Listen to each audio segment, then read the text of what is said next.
नमस्कार, जय जाऊ जय हरी. मी प्रदीप सोळंके. एक अत्यंत महत्त्वाच्या विषयावर मी आज भूमिका मांडण्यासाठी आपल्यासोबत समोर आलेलो आहे. 2-3 महिन्यापूर्वी अफवा चढले तर भारतातले संपूर्ण राजकीय विश्लेषक, इलेक्ट्रॉनिक मीडिया, प्रिंट मीडिया यांचा असा दावा होता की 2024च्या लोकसभा निवडणुकीमध्ये बीजेपी भारतात 400 पार होणार आणि महाराष्ट्रात 45+ होणार. पण माझा अंदाज सुरुवातीला सांगतो, महाराष्ट्रात बीजेपी सुपडा साफ होणार. हा अंदाज का, यावरच मी चर्चा करणार आहे. सुरुवात करूया 2019च्या लोकसभेपासून. महाराष्ट्रात आपल्या सर्वांना माहिती आहे, लोकसभेच्या 48 जागा आहेत. 2019च्या निवडणुकीमध्ये बीजेपी आणि शिवसेना यांची युती होती आणि यांनी 48 पैकी 41 जागा जिंकल्या. त्यामध्ये बीजेपी 23 आणि शिवसेना 18. आणि भारतात तर 303 जागा आल्या आणि बीजेपीला संपूर्ण बहुमत आलं.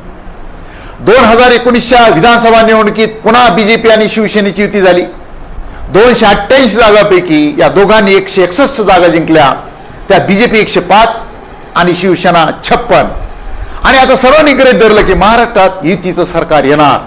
आणि इथूनच 2019 ते 2024 जे जबरदस्त महाराष्ट्र राजकीय भूकंप झाले त्याची सुरुवात झाली 2019च्या विधानसभा निवडणुकीनंतर. पहिला धक्का बसला. महाराष्ट्रामध्ये बीजेपी आणि शिवसेनेची युती तुटली. 2014ला बीजेपीनं शिवसेनेला फरफटत नेलं होतं. त्यांना विरोधी पक्षात बसवलं, सत्तेतही बसवलं आणि फरफटत नेऊन त्यांना सत्तेत घेतलं होतं. फडणवीसचा असा अंदाज होता की यावेळेस असंच होईल, पण यावेळेस असं झालं नाही. त्रिशंकू अवस्था निर्माण झाली आणि पुन्हा एक भूकंप झाला. महाराष्ट्रामध्ये राष्ट्रपती राजवट लागू झाली. कोणतं सरकार येणार चर्चा होत राहिल्या. आणि या काळामध्ये एक अचानक जबरदस्त पुन्हा एक भूकंप झाला. 23 नोव्हेंबर 2019 आठवा सकाळी सगळेजण उठले आणि ब्रेकिंग न्यूज, महाराष्ट्राच्या मुख्यमंत्र्याचा शपथविधी पहाटे. मुख्यमंत्री कोण? माननीय देवेंद्रजी फडणवीस आणि मुख्यमंत्री माननीय अजितदादा पवार. महाराष्ट्रातल्या लोकांना खरं वाटणार की पहाटेच म्हणजे रातोरात राष्ट्रपती राजवट तुटली. राज्यपाल कुठे परिषद बाहेर आले, पहाटे रात्री बसायला घडामोडी घडल्या आणि पहाटे हा विधी झाला. हा जबरदस्त एक धक्का या महाराष्ट्राला होता. त्यानंतर पुन्हा एक राजकीय भूकंप झाला.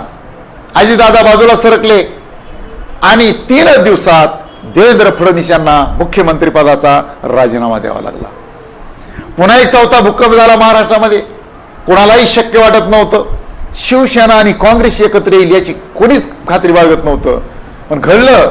या महाराष्ट्रामध्ये शिवसेना, काँग्रेस आणि राष्ट्रवादी काँग्रेस हे तिन्ही पक्ष एकत्र आले, महाविकास आघाडी स्थापन झाली. याच्यावर चांगला 5वा पुन्हा एक धक्का राजकीय भूकंप झाला महाराष्ट्रामध्ये. कोणाच्या ध्यानी नाही, मनी नाही, कोणी स्वप्नात सुद्धा पाहिलं नाही. अचानक मुख्यमंत्री म्हणून कोणाची निवड झाली तर शिवसेनेचे प्रमुख मान्य उद्धव ठाकरे यांची मुख्यमंत्री म्हणून घोषणा झाली. जबरदस्त शपथविधी सोहळाही झाला. खरं तर उद्धव ठाकरे कोणत्याही सभागृहाचे सदस्य नव्हते.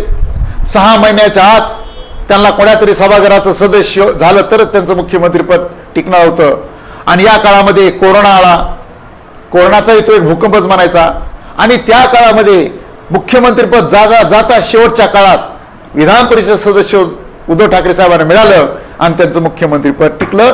त्यावेळेस बऱ्याच लोकांचं असं म्हणणं होतं की देवेंद्र फडणवीस नको आहेत महाराष्ट्राला आत्ताच, म्हणून ही मोदीची चाल आहे. खरं काय खोटं काय कोणाला माहीत नाही. कोरोनाचा काळ झाला आणि पुन्हा एक जबरदस्त महाराष्ट्र राजकीय भूकंप पाहायला मिळाला. शिवसेनेत उभी फूट पडली. 21 जून 2022ला 40 आमदारासह एकनाथ शिंदे सुरत मार्गे गुवाहाटीला पोहोचले. तुम्हाला सगळ्या तो डायलॉग माहिती, काय ते डोंगर, काय ती झाडी, काय ते हॉटेल. 10 दिवस ब्रेकिंग न्यूज. काय होणार पुढे, काय होणार, हकालपट्टी होणार, कोण मुख्यमंत्री होणार, चर्चा होत राहिल्या. आणि शेवटी 10 दिवसानंतर पुन्हा एक राजकीय भूकंप झाला. या इथं महाराष्ट्रामध्ये आदरणीय उद्धवजी ठाकरे साहेब यांनी बहुमत चाचणीला सामोरं जाण्यापेक्षा मुख्यमंत्री पदाचा राजीनामा दिला. हा एक पुन्हा भूकंप होता. याच्यावर झालं नाही. पुन्हा एक जबरदस्त राजकीय भूकंप या महाराष्ट्रामध्ये झाला. सर्वांनी गृहीत धरलं होतं की एकनाथ शिंदे फुटल्यानंतर मुख्यमंत्री कोण होणार तर देवेंद्र फडणवीस साहेब. आणि झालं उलटच. ब्रेकिंग न्यूज, महाराष्ट्राचे मुख्यमंत्री शपथविधी कोण तर एकनाथ शिंदे साहेब. हा एकदम धक्का, बीजेपीच्या लोकांना तर प्रचंड मोठा धक्का, सर्व महाराष्ट्राला धक्का. याच्यावर भागलं नाही. जे मुख्यमंत्री म्हणून अत्यंत सक्षमपणे ज्यांनी 5 वर्षे पूर्ण केले होते त्या देवेंद्र फडणवीसला उपमुख्यमंत्री म्हणून शपथ घेताना पाहून महाराष्ट्र पुन्हा एकदा अवाक झाला. शिवसेनेच्या बंडावर भागलं नाही. काही दिवसांना पुन्हा एक बंड झालं.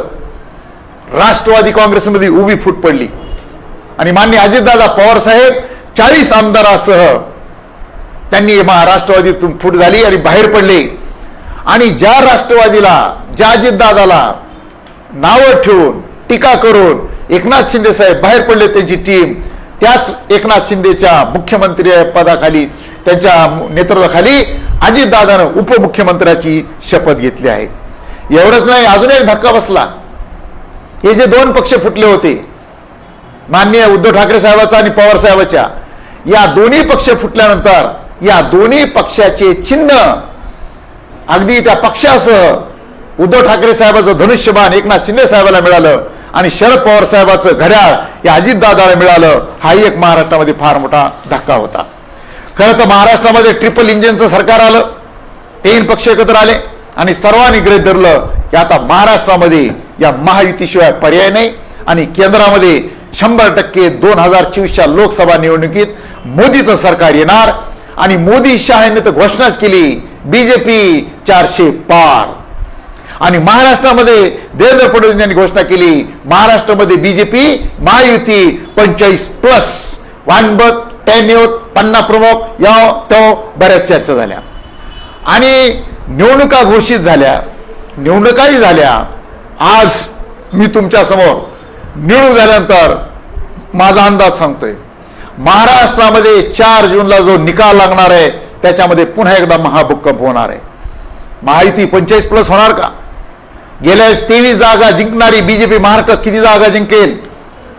माझा अंदाज सांगतो, महाराष्ट्रातल्या कार्यकर्ते चर्चा करून माझा अंदाज मी सांगतो आपल्याला, महाराष्ट्रामध्ये बीजेपीला फक्त 6 जागा मिळणार आहेत. कोणकोणत्या त्याही सांगतो, नागपूर, भंडारा, पुणे, सांगली, उत्तर मुंबई आणि पालघर. याचं तरी सांगतो 6 जागामध्ये पुणे आणि सांगली जर तरवर अवलंबून आहे, त्याही एकदम येथील सांगता येत नाही, अशा प्रकारची अवस्था झालेली आहे. बीजेपीचा 45+ नारा होता, पण खरं सांगू का, 45 मधलं 4 आणि 5 हे दोन्ही जर एकामेकात मिसळलं, 4 अधिक 5 तर 9 होतं. 9 सुद्धा जागा येण्याची शक्यता नाही. 2-3 महिन्यापूर्वी राजकीय विश्लेषक, इलेक्ट्रॉनिक मीडिया, प्रिंट मीडियानी जे अंदाज सांगितले होते ते अंदाज जशाला तसेच होणार आहेत. सिंगल डिजिट जागा या महायुतीला म्हणले होते, आता फक्त उलट होणार आहे. महाविकास आघाडीने म्हणले होते, आता उलट होणार आहे. महायुतीच्या जागी महाविकास आघाडी ही 40+ होणार आहे आणि महायुती सिंगल डिजिट मध्ये येणार आहे, 10च्या आत येणार आहे. हे माझा अंदाज आहे. आता हे अंदाज बोलून चालणार नाही. बीजेपीचा महाराष्ट्रात सुपडा साफ का होतोय? महाविकास आघाडीने प्रचंड मोठं काम केलंय. जनतेमध्ये त्यांनी काय फार मोठी पसंती उतरलेली आहे का? असे कोणते आंदोलन केले, कोणते किती मतदारांना प्रभावित केलं? तर मी तुम्हाला त्यावरीचे वास्तव सांगणार आहे की बीजेपी का पडणार आहे आणि महाविकास आघाडी का निवडून येणार, त्याची कारण मी सांगतो. पहिलं कारण शेतकऱ्याची नाराजी. दिल्लीच्या बॉर्डरवर शेतकऱ्यांनी आंदोलन केलं. वर्षाच्या पुढे 378 दिवस आंदोलन झालं. ते जे कृषी कायदे होते शेवटी बीजेपीला मोदींना माघार घ्यावं लागले. त्यावेळेस एवढा प्रभाव झाला नाही, पण भारतातल्या शेतकऱ्याच्या डोक्यामध्ये एक विचार, एक त्यांचं चिंतन झालं की बीजेपी सरकार शेतकरी विरोधी आहे. आणि महाराष्ट्रात तर काय, अहो शेतकरी सोयाबीन पिकवतो, अर्धा भाव मिळाला पाहिजे, 4,500च्या आत.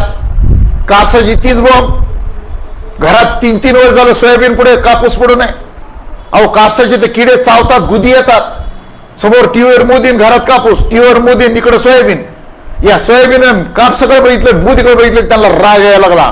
कांद्याची 30 बॉम्ब झाली, निर्यात बंद केली, आयात केला कांदे, हे सगळ्या वस्तू, शेतमाल, आणि शेतकऱ्याला मातीत घालण्याचं, धुळीस मिसळायचं काम केलं.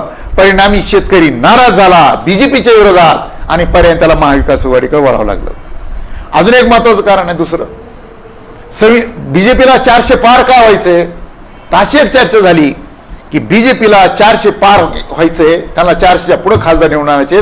कारण त्यांना भारताचं संविधान बदलायचंय आणि संविधान बदलायचं असेल तर 400च्या पुढे त्यांचे खासदार निवडून आले पाहिजे.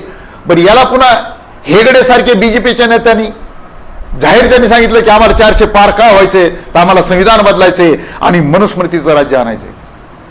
आता लोकशाहीत प्रेम करणारी माणसं बीजेपीच्या विरोधात गेली, आंबेडकर विरोधी माणसं बीजेपीच्या विरोधात गेली.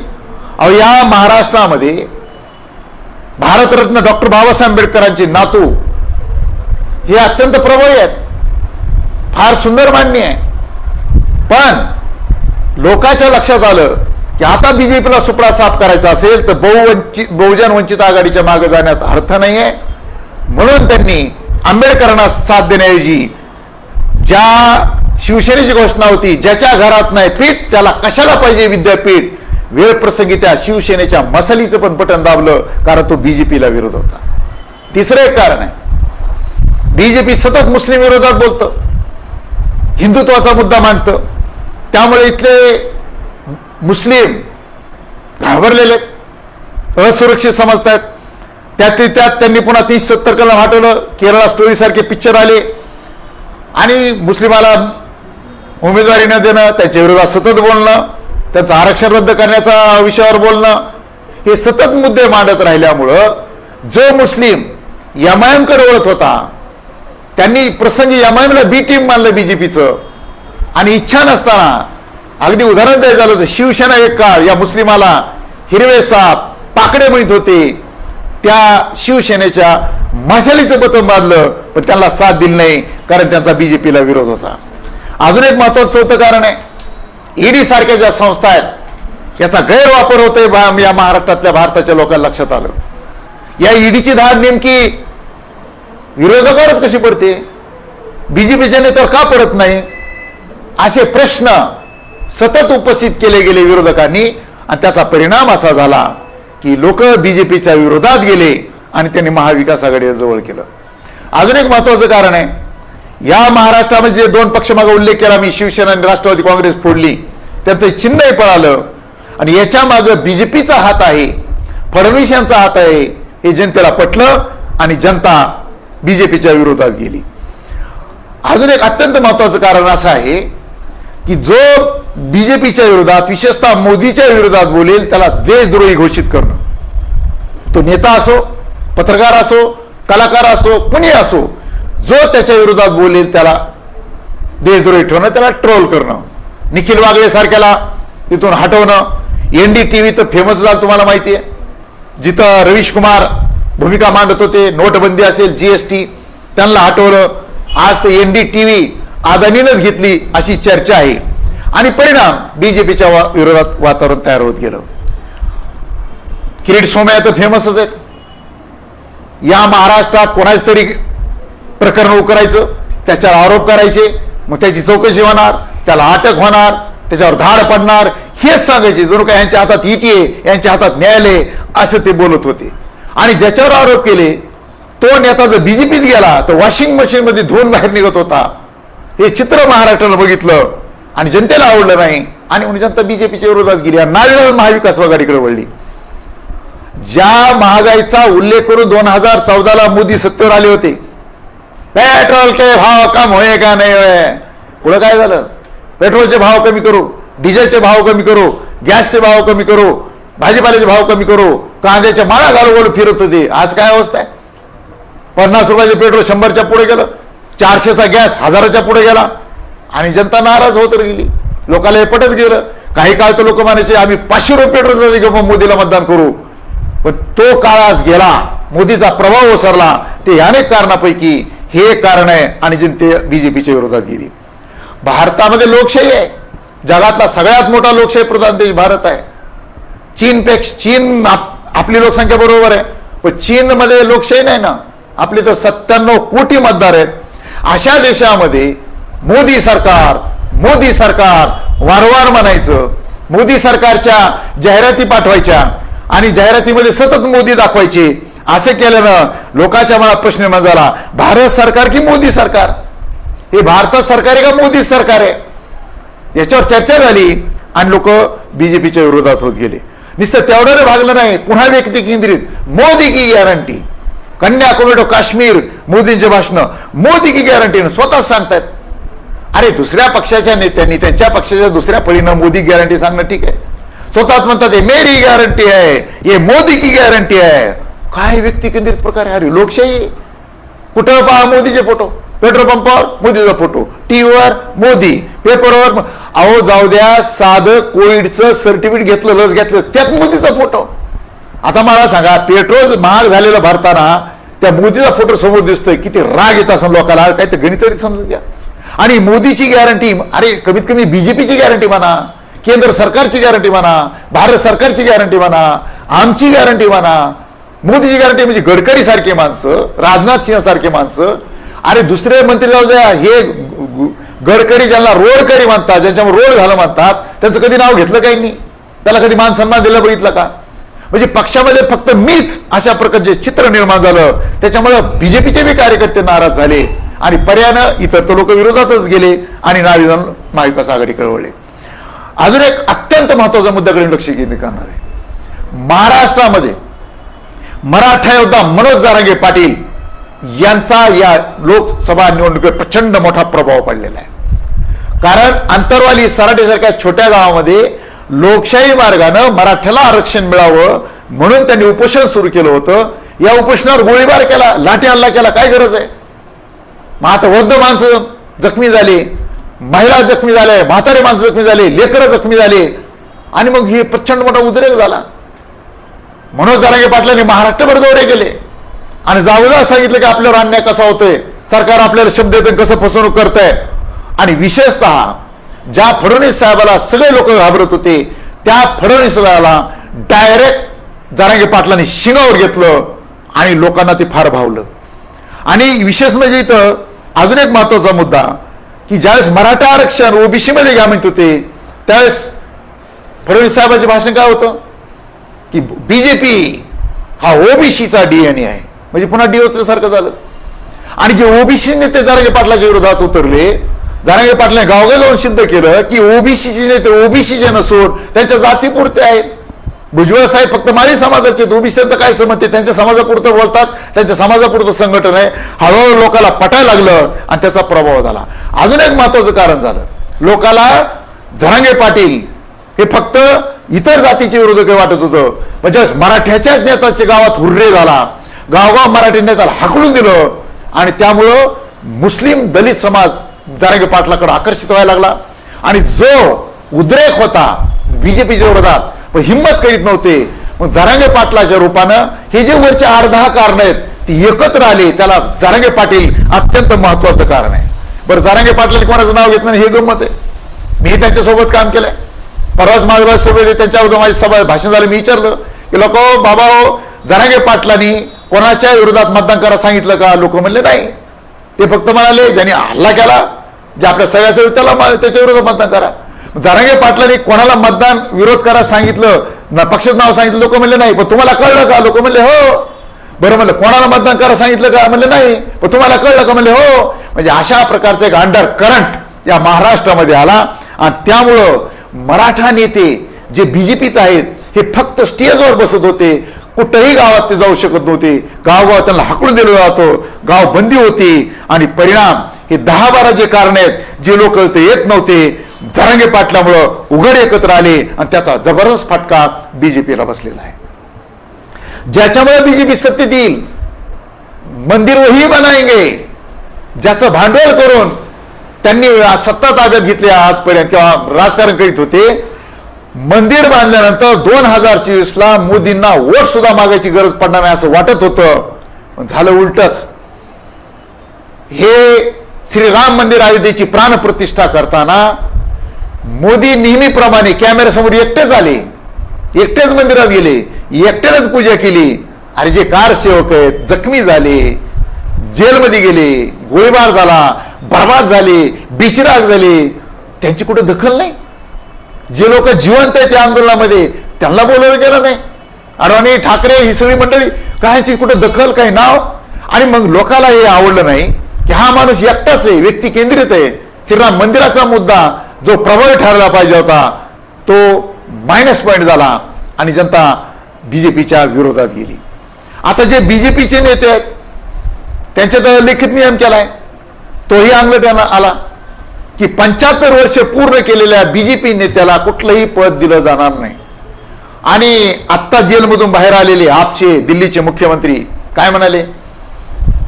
जनतेला त्यांचा एक मुद्दा फार भावला की मोदीचं सध्या 74 वय आणि 74 वय पूर्ण झालं तर 1 वर्षानंतर मोदी राजीनामा देऊन अमित शहाला पंतप्रधान करणार आहेत आणि अमित शहा पंतप्रधान होणार आहेत हे भारताच्या जनतेला पचलं नाही आणि त्यामुळं लोक बीजेपीच्या विरोधात गेले आणि महाराष्ट्रात महाविकास आघाडीकडे वळले. जो मध्यमवर्गीय समाज आहे हा प्रचंड मोठा समाज आहे, हा सहसा बोलत नाही, जातून मतदान करून येतो, पण यावेळेस मध्यमवर्गीय समाजही बीजेपीच्या विरोधात गेला आणि तो उघडपणे बोलायला लागला आणि तो उघडपणे बोलायला लागल्यामुळं बीजेपीच्या विरोधात वातावरण निर्मित झाली आणि त्याचा फटका बीजेपीला बसला. बीजेपीच्या अंगलट अजून एक गोष्ट आली. स्थानिक स्वराज्य संस्थाच्या निवडणुका झाल्या कित्येक वर्षापासून. महानगरपालिका, नगरपालिका, नगरपंचायत, जिल्हा परिषद, पंचायत समिती निवडणुकाच झाल्या नाही. सुप्रीम कोर्टात प्रकरण गेलं, मग त्याच्यामध्ये प्रभाग रचना, ओबीसी आरक्षण आणि सुप्रीम कोर्टाचे तारीख पे तारीख होत राहिलं. मग हे लोक जे निवडून आले असते, कोणी अध्यक्ष झाला असता, कोणी महापौर झाला असता, कोणी नगरसेवक झाला असता, कोणी सभापती झाला असता, हे सगळे रिकामी झाले आणि रिकामी झाले त्यांचं सत्ता नाहीये, त्यामुळे ते आळशी झाले. आणि जिथं पक्षामुळे मला तिकीट मिळालं असतं आणि मी काय ते पदावर बसलो असतो, मला पदच नाही, मी कशाला प्रचार करू? त्यांनी प्रचार केला नाही ताकदीनं, महामंडळाचं वाटप झालं नाही. अनेक कार्यकर्ते भाषिंग बांधून बसलेत की मला हे अध्यक्ष होईल, मी सदस्य होईल, मग माझं मान सन्मान मिळेल, माझं व्हिजिटिंग कार्ड असेल, मला एखादी गाडी मिळेल, 2 पैसे मिळतील, महामंडळाचं वाटपच नाही. हे बी कार्यकर्ते निष्क्रिय झाले आणि त्याचा परिणाम जबरदस्त बीजेपीला भोगावा लागत आहे. त्याचा फटका बीजेपीला बसला आणि त्याचा फायदा उघडच महाविकास आघाडीत झाला. आणि कुठल्याही देशात, विशेषतः भारतामध्ये, सलग 10 वर्ष सत्ता आल्यानंतर लोकाला सत्ता बदल करावा वाटतो, ही मानसिकता आहे. बस झाला आता 10 वर्ष दुसऱ्याला चान्स देऊ. बीजेपीचं मोदी सरकार सलग 10 वर्ष आहे आणि म्हणून 10 वर्षानंतर ज्या जनतेला बदल करावा वाटतो तीही जनता बीजेपीच्या विरोधात गेली, त्याचा महाविकास आघाडीला फायदा झाला.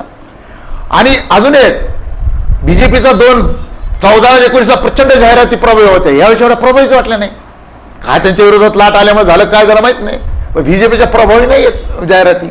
उलट काँग्रेस सारखी जी जागा आहे, या काँग्रेसमध्ये काँग्रेसचे खरं तर ते काय त्यांचं खातं सील केलेलं आहे, परंतु काँग्रेसची जाहिरात आहे. उदाहरण एक देतो, एकच जाहिरात सांगतो, बंद ठेवून लक्षात घेऊन, की त्यांची एक जाहिरात आहे की आम्ही 6,000 शेतकऱ्याला दिले, 6,000 दिले. काँग्रेसने जाहिरात काढली की यांनी 6,000 दिले. कोणाचे पैसे? मोदीचे का नाही सर, जनतेचे पैसे तुम्हाला दिले. पण दिले आणि जीएसटीच्या माध्यमातून काढून घेतले. चहाची पत्ती घेतली जीएसटी, साखर घेतली जीएसटी, कपडे घेतले जीएसटी, चष्मा घेतला जीएसटी.